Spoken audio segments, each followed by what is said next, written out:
लोकसभा चुनाव को लेकर के इन दिनों कई तरह की चर्चाएं चल रही है और बिहार में सबसे ज्यादा जो चर्चा का विषय है वह यह है कि क्या नीतीश कुमार फूलपुर से लोकसभा का चुनाव लड़ेंगे। अगर वह चुनाव लड़ते हैं तो इसको लेकर के कई सारे सवाल लोगों के मन में है कि आखिर इसके पीछे की वजह क्या है। अचानक से नीतीश कुमार के मन में ऐसा क्या आया कि उन्हें चुनाव लड़ने की जरूरत महसूस होने लगी, या फिर नीतीश कुमार को मोदी के खिलाफ चुनाव लड़ना विपक्ष के लिए एक प्लानिंग है। सबसे बड़ा तो सवाल लोगों के मन में यह है कि नीतीश कुमार आखिर बिहार को छोड़कर यूपी से चुनाव लड़ने के बारे में क्यों सोच रहे हैं। तो इन तमाम सवालों के जवाब जो है वो जनता ढूंढने की कोशिश में लगी हुई है। तो आइए हम आपको कुछ बातें बताते हैं जिससे आपको इन सवालों के जवाब खुद मिल जाएंगे। लेकिन उससे पहले नमस्कार, आप देख रहे हैं द बिहार प्रोजेक्ट और मैं हूं आपके साथ आत्मजा। दरअसल आपको बता दें कि देश में 2024 के लोकसभा का चुनाव होना है और ऐसे में सभी राजनीतिक दल अपनी अपनी तैयारियों में जुट गए हैं। कहीं ना कहीं यह चर्चा भी शुरू हो गई है कि इस बार का एजेंडा क्या रखना है ताकि जनता हम पर भरोसा कर पाए। ऐसे में जो सबसे बड़ा सवाल है वह यह है कि नीतीश कुमार फूलपुर से चुनाव लड़ेंगे या नहीं, और अगर लड़ेंगे तो आखिर इसके पीछे की वजह क्या है। इसके लिए जब हम जवाब ढूंढने की कोशिश करते हैं तो बहुत सारे जवाब एक साथ मिलते हैं। सबसे पहले तो इसका जवाब है कि नीतीश कुमार खुद चुनाव लड़ने को लेकर कुछ नहीं बोलते हैं, लेकिन उनके नेता जो है वो बीच बीच में यह बातें जरूर कह देते हैं।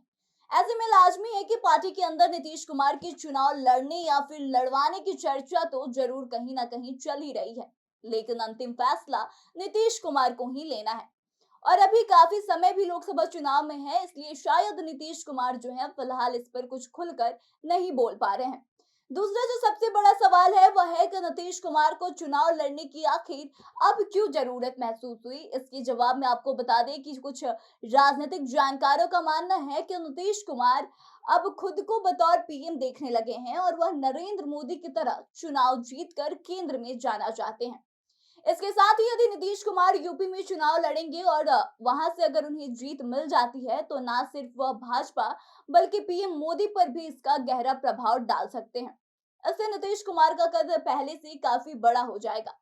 हालांकि अब इसको लेकर के कुछ भी आधिकारिक तौर पर पुष्टि नहीं हो पाई है। इसकी वजह यह भी हो सकती है कि सीटों का बंटवारा भी अभी तक नहीं हो पाया है। ऐसे में जदयू पहले से यह देखना चाहती है कि उसे विपक्षी गठबंधन में कितनी सीटें दी जाती है, उसके बाद से यह तय होगा कि जदयू का कौन सा कैंडिडेट कहां से चुनाव लड़ेगा। इसके बाद जो सबसे बड़ा सवाल है वो यह है कि नीतीश कुमार बिहार छोड़कर आखिर यूपी क्यों जाना चाहते हैं। ऐसे में इसका जवाब है कि वह हाँ जातीय समीकरण है। नीतीश कुमार का मूल वोट बैंक लौकुश समाज से रहा है और बिहार में इसकी भूमिका हमेशा से काफी निर्णायक रही है।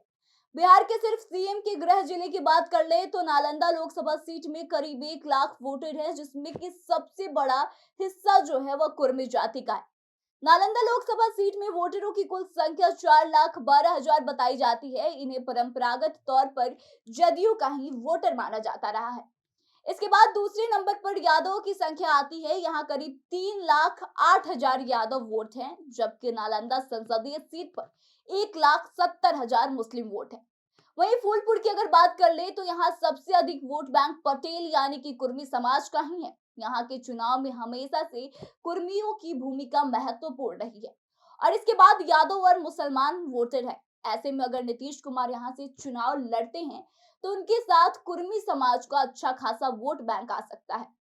जबकि यादव वोट बैंक के लिए अखिलेश यादव और लालू यादव के साथ ही साथ तेजस्वी यादव का साथ भी नीतीश कुमार के लिए बेहद फायदेमंद हो सकता है। वहीं इसके साथ अगर मुस्लिम कम्युनिटी के लिए बात करें तो कांग्रेस के साथ आने से भी मुसलमान वोटरों का भी साथ नीतीश कुमार को मिल सकता है। यही बड़ी वजह है कि नीतीश कुमार के इस लोकसभा से चुनाव लड़ने की चर्चा सबसे ज्यादा हो रही है, ताकि इस बात को साबित किया जा सके कि नीतीश कुमार राजनीति में पहले की इतना ही अभी भी मजबूत है और वह भी खुद की राजनीति और खुद चुनाव लड़कर केंद्र में जाने की ताकत रखते हैं। तो आपको क्या लगता है, क्या वाकई में ऐसा होने वाला है? आप अपने विचारों को हमें बताएं और आगे की तमाम जानकारियों के लिए बने रहे हमारे साथ, देखते रहे द बिहार प्रोजेक्ट।